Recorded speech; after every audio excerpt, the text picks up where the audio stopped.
Hello everyone, welcome back. In the previous video, we verified every Thumb-1 LDR and STR addressing mode using the Keil simulator.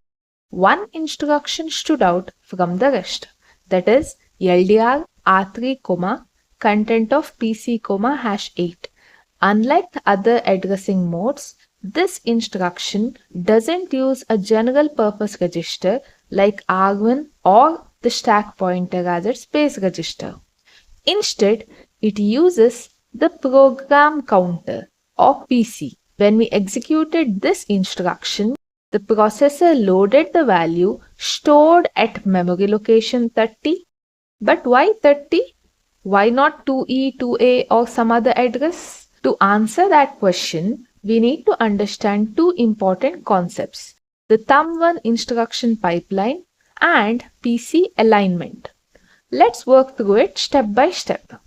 Single step until the instruction is about to execute. Notice that the instruction LDR R3, content of PC, #8 is located at address 26. Many beginners assume that the processor will use 26 as the program counter. However, that's not how Thumb-1 processor works. Because of the Thumb-1 instruction pipeline, while one instruction is being executed, the processor has already fetched the next instruction. As a result, the program counter doesn't point to the currently executing instruction. Instead, PC equal to current instruction address plus 4.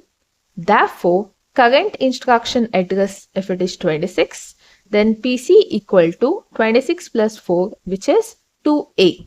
This is the PC value that will be used for address calculation. Now, PC is 2A, but there's still one more step before the processor calculates the effective address. For Thumb-1 PC relative LDR instructions, the ARM7 processor first aligns the PC to a 4-byte boundary. Since 2A is not word aligned, the lower 2 bits are cleared. So, PC, if it is 2A, aligned PC will be 28. This aligned value becomes the base address. This alignment step is easy to overlook, but it's one of the main reasons beginners calculate wrong address. Now, the processor simply adds the instruction's immediate offset. Aligned PC is 28, immediate offset is 8, so effective address is 28 plus 8, which is 30. The processor now accesses memory location, which is 30. Opening the memory window confirms that the 32-bit word stored there is 0xB0019C00. Therefore, R3 gets that particular value. This exactly matches what we observed in the debugger. So far, we have manually written a real thumb instruction. For example, LDR R3, content of PC, #8. In real ARM programs, however, you'll often see code like this instead. That is LDR R3, equal to literal or any label here, where this label is associated with some data. At first glance, it looks like the processor understands the label literal, but that's not actually what happens. LDR R3, equal to literal is not a real thumb instruction, it's a pseudo instruction recognized by the assembler.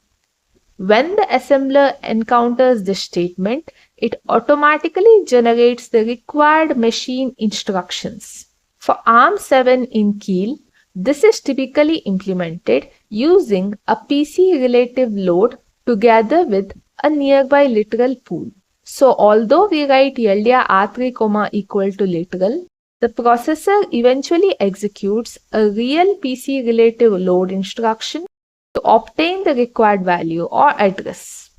In other words, PC relative addressing isn't just an instruction that we write manually, it's also a mechanism the assembler uses behind the scenes to make assembly programming much easier.